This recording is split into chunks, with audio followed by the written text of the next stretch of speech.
Hola, ¿qué tal? Paz y bien, ¿cómo están ustedes? De nuevo comparto esta serie que hemos denominado Preparando Evangelizadores con todos ustedes. Soy el padre Rubén Francisco Bellante de la Argentina. Seguramente, por el último encuentro que hemos tenido, ustedes ya reunidos en familia o en grupos, con vecinos, con amigos, han tratado de buscar, como dijimos, nuevos caminos para evangelizar, nuevos caminos para predicar, en la catequesis, en los encuentros, como servidores, como predicadores, como misioneros. Porque en el último programa, ¿se acuerdan?, hemos desarrollado el tema de los caminos de la predicación, vías de la predicación. Y estoy seguro que han encontrado ya muchas imágenes nuevas para poder predicar, tomadas de la creación, del cosmos, tomadas incluso de la historia, tomadas de otros elementos como podría haber sido también la antropología, es decir, la visión del hombre.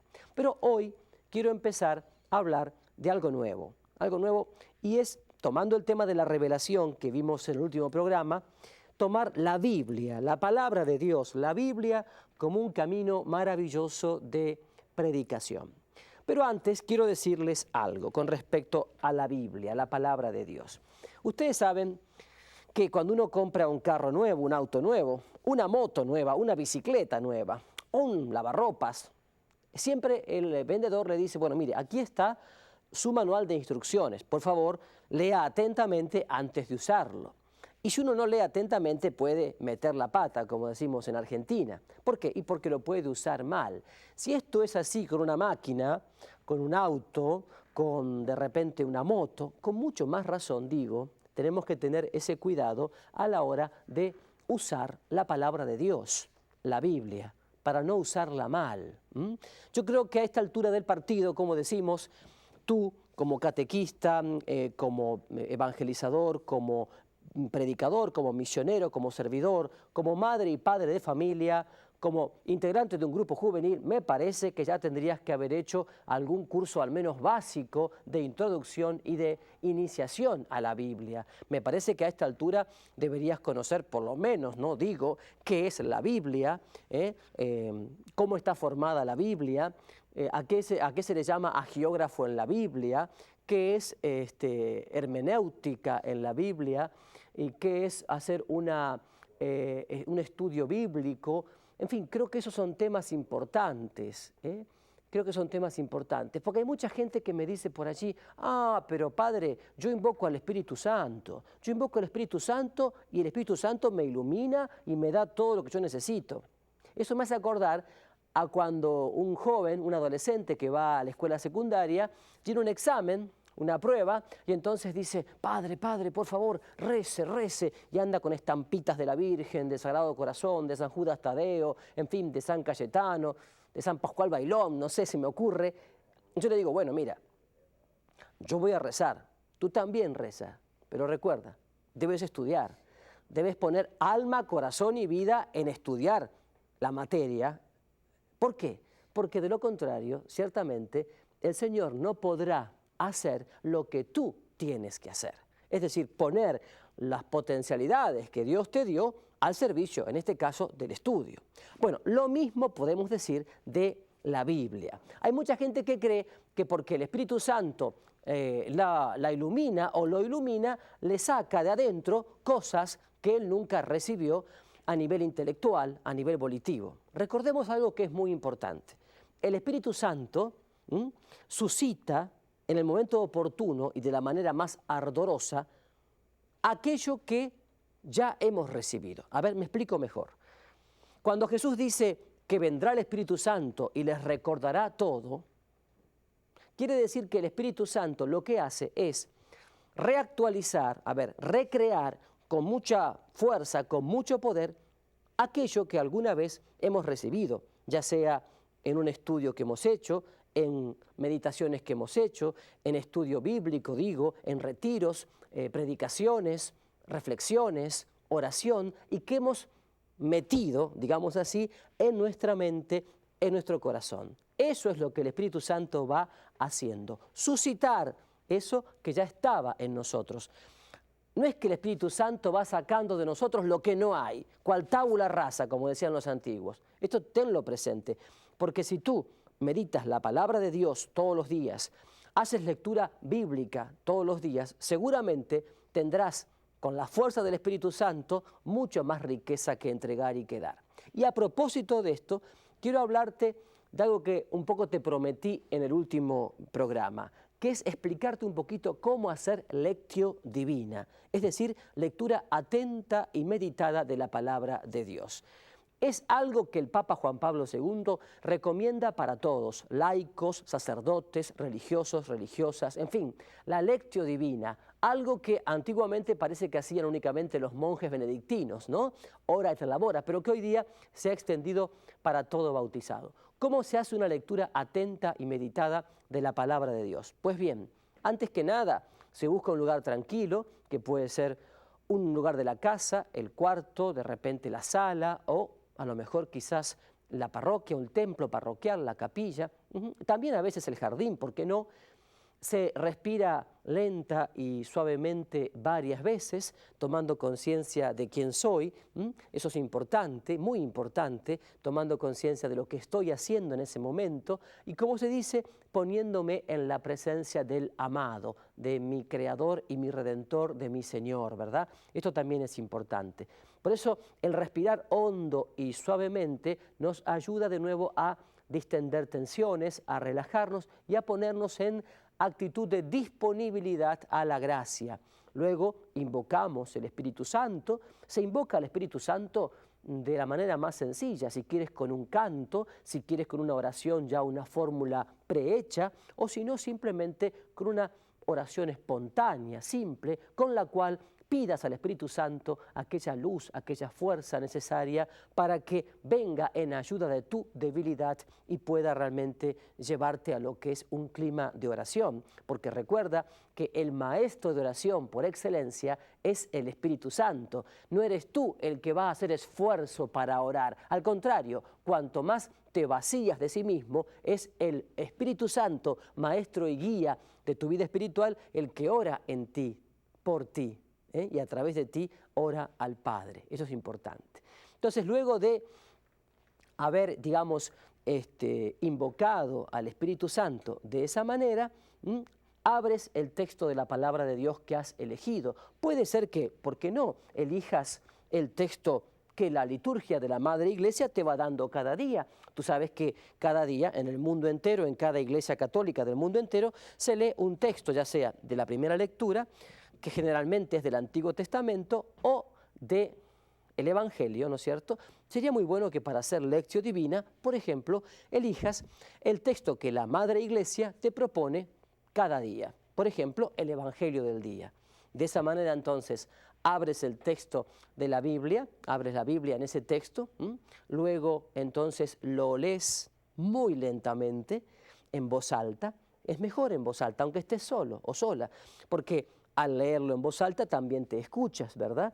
Entonces lo lees en voz alta, lo vas leyendo lentamente, lentamente, como quien saborea un rico chocolate, el último de la cajita que le han traído de Suiza, el último chocolate suizo que le llegó, el último que está en la cajita. Así tienes que saborear la palabra de Dios. Vas saboreando la palabra de Dios, lo lees lentamente en voz alta vas leyendo ese texto, luego de lo cual, cuando terminas, te preguntas, ¿qué dice el texto?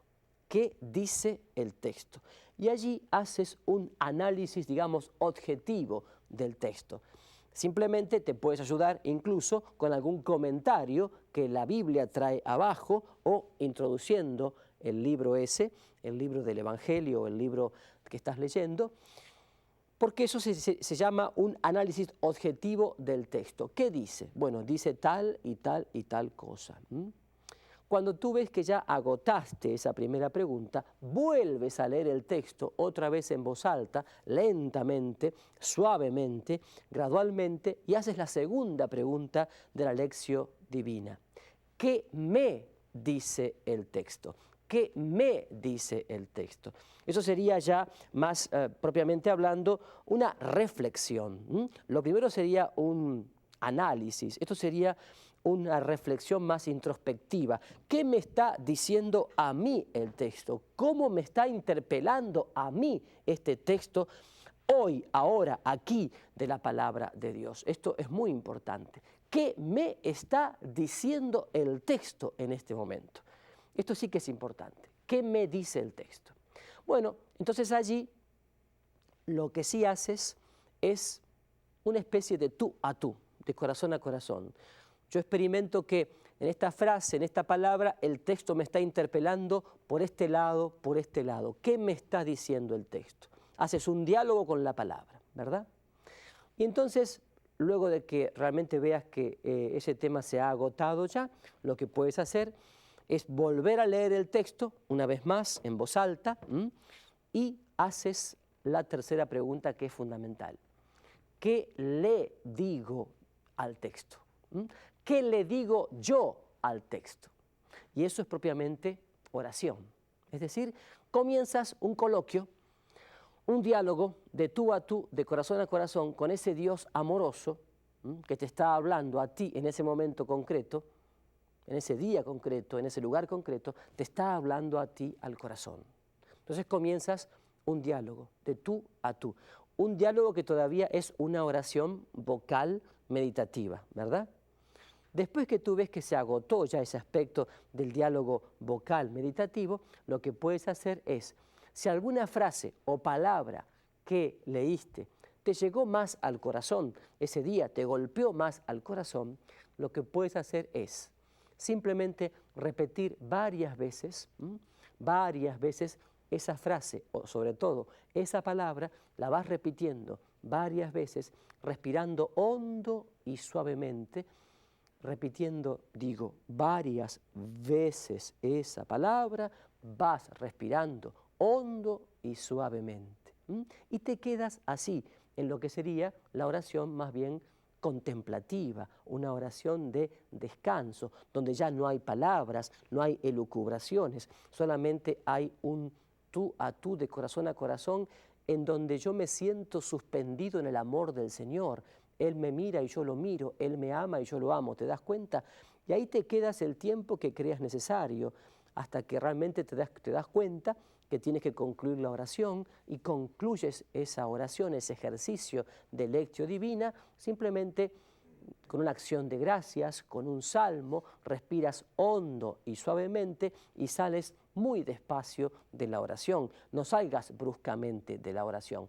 Yo creo que un ejercicio de lectio divina, de lectura atenta y meditada de la palabra de Dios, bien hecho, tiene que llevar al menos de 30 a 40 minutos. De 30 a 40 minutos de reloj. Por eso conviene hacerlo o a la mañana temprano, antes de las tareas y labores, o al atardecer, después de las tareas o labores, que son los momentos fundamentales para toda oración profunda. A la mañana temprano y al atardecer, lo que los antiguos decían la hora de la oración. A la noche muy tarde, a veces, estás muy cansado, y sobre todo como le pasa a muchos, Padre, me quedo dormido cuando oro, cuando rezo. ¿Y cómo ocurre esto, hijo mío? Lo que pasa es que yo, Padre, me acuesto, ¿veo?, en la cama, me tapo, apago la luz y me quedo dormido. Claro, evidentemente así nadie puede orar. Por eso hay que buscar caminos de oración, porque la oración no tiene que ser el último orejón del tarro, ¿no? El último, digamos así, durazno en el tarro. Tiene que ser lo mejor de la jornada. Por eso es un ejercicio que evidentemente en la medida que lo hagas siempre más, va a ir transformando tu corazón, va a ir transformando tu vida y ojalá que lo puedas hacer diariamente, porque finalmente lo puedes hacer también delante del Santísimo. O sea, sería bueno que te busques en la jornada un momento para que puedas ir a la parroquia, al templo parroquial más cercano y delante del sagrario, delante del Santísimo, hacer este ejercicio de lectio divina, lectura atenta y meditada de la palabra de Dios. Sería maravilloso,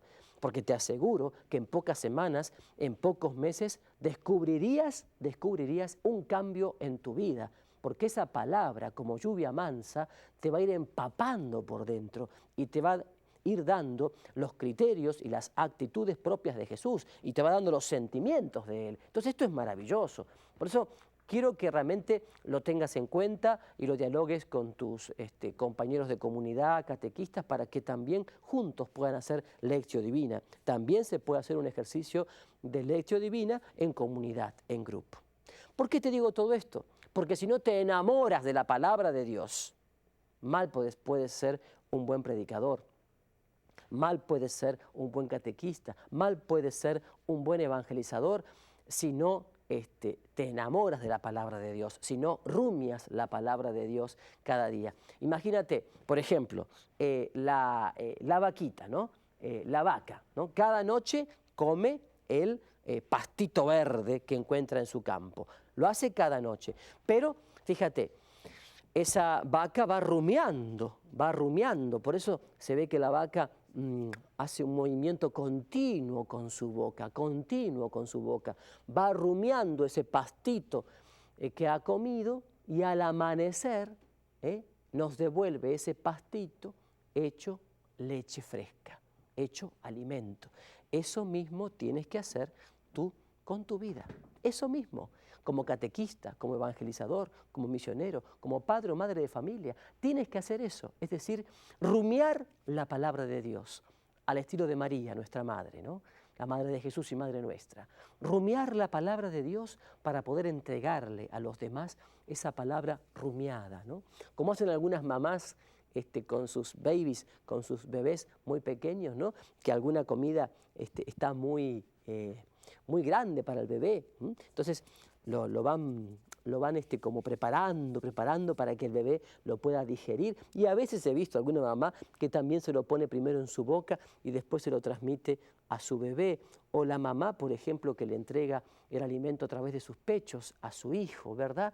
Así también le comunica vida, ¿no? Así también nosotros tenemos que pensar que como evangelizadores debemos transmitir no una palabra que nos llegó de afuera como meros repetidores, ¿no?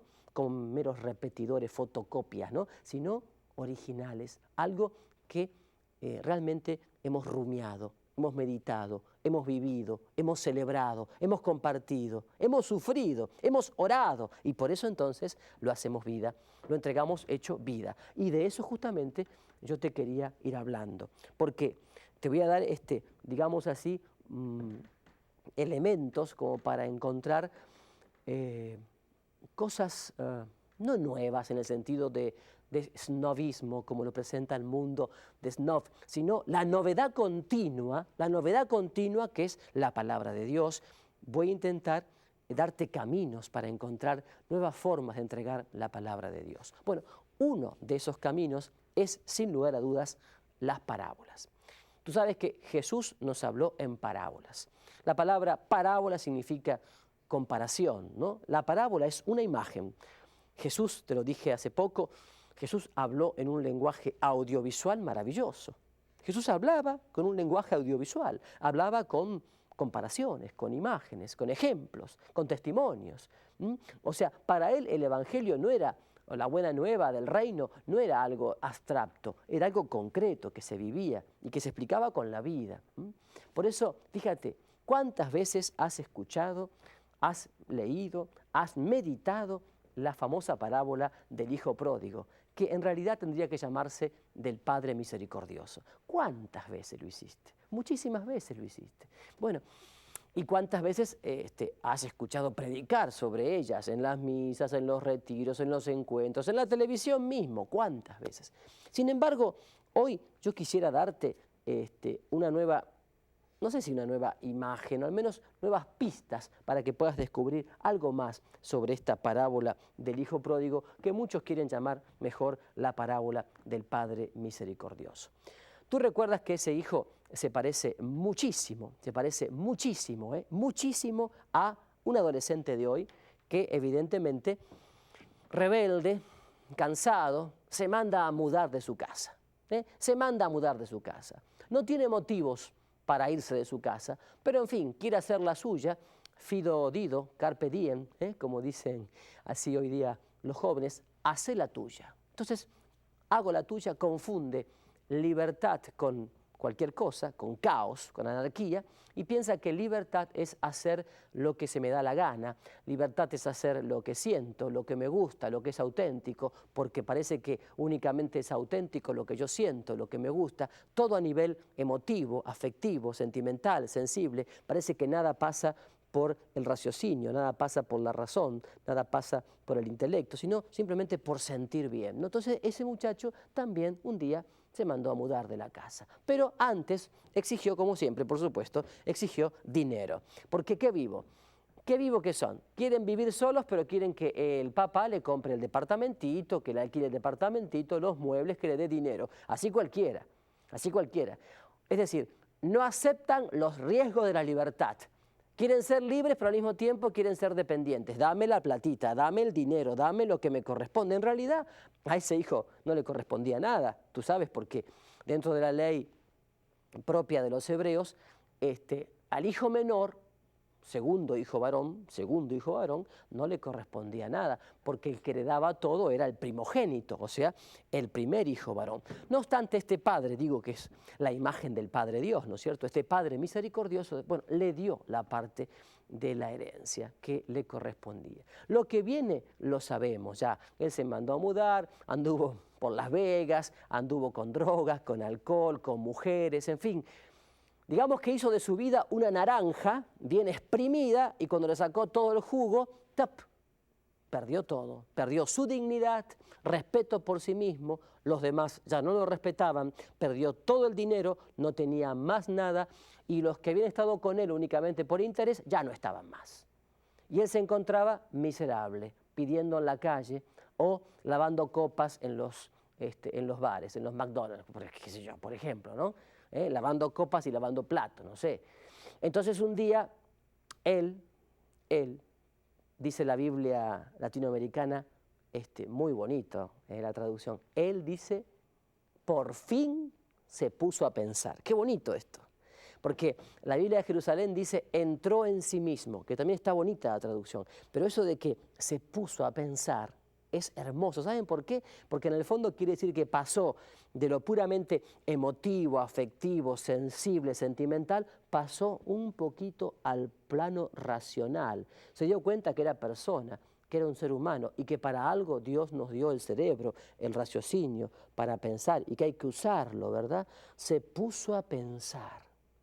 Se puso a pensar. Y cuando uno se pone a pensar, comienza a ser persona, ¿verdad? Comienza a ser libre, porque a veces creo que la masificación que tenemos hoy día es tan grande, pero tan grande, tan terrible, que mucha gente no usa la cabecita que Dios nos dio, no usa el cerebro, no usa el discernimiento, no usa la reflexión. Todo se mueve por me gusta, no me gusta, lo siento, no lo siento. Ah, si lo siento, lo hago, si no lo siento, no lo hago. Si me da ganas, lo hago, si no me da ganas, no lo hago. Bueno, y todo así. No podemos vivir en eso que es puramente sensacional, que está únicamente a nivel de la sensación, de la cosa epitelial, de la cosa superficial. Y lamentablemente, los grandes medios de comunicación, sobre todo las grandes cadenas de televisión, buscan que la gente viva de eso, viva en la pura sensación, en la pura exterioridad, porque de esa manera es una máquina de consumo que no piensa, y así es mucho más manejable por todos, ¿no es cierto? Pero fíjense, sin embargo, este muchacho, y acá voy, este muchacho finalmente dice que se puso a pensar. Y se puso a pensar, bueno, ¿qué soy yo? ¿Un gusano o una persona? A ver, ¿quién soy? ¿De dónde vengo? ¿A dónde voy? A ver, ¿qué sentido tiene mi vida? Todo esto lo pensó porque se sintió precario, frágil, limitado, porque tuvo hambre, porque tuvo sed y porque el dolor finalmente te hace crecer, te hace madurar. Bendito sea el dolor que te hace crecer, que te hace madurar, que te hace tomar conciencia y aterrizar en lo que eres realmente y no vivir en un mundo de fantasía y de ilusiones tipo Hollywood. No, aterrizas con los pies sobre la tierra. Y entonces este muchacho dijo, la pucha, yo soy una persona y tengo un padre, y encima un buen padre. Y un padre que siempre me trató bien. Y un padre que siempre me amó. ¿y qué hago yo aquí viviendo como un gusano, como un hijo de perra? ¿Cómo es posible? Y entonces dice que, atención, se puso de pie, pero no se puso de pie con la actitud así también muy sentimental y novelera de decir, bueno, le voy a pedir perdón porque me equivoqué, y entonces llorar y hacer un culebrón y un dramón de aquellos. No, fue a la casa y le dijo, padre, acá tienes un hijo nuevo. Y ese hijo nuevo dice que quiere trabajar, quiere laburar, quiere trabajar. Poneme o ponme con el último de tus jornaleros, porque acá vine yo y vine a trabajar. O decir, esto es importante. La conversión no es solamente decir, ay, I'm sorry, me duele, lo hice mal, qué lástima, qué pena. No, no, no, no. La conversión es, voy a cambiar de actitudes, voy a cambiar de criterios. Fui un vago, fui un atorrante, fui un sin cerebro. Pues bien, ahora soy una persona nueva que va a querer trabajar y cambiar, mostrando con mi vida que realmente he aprendido a vivir.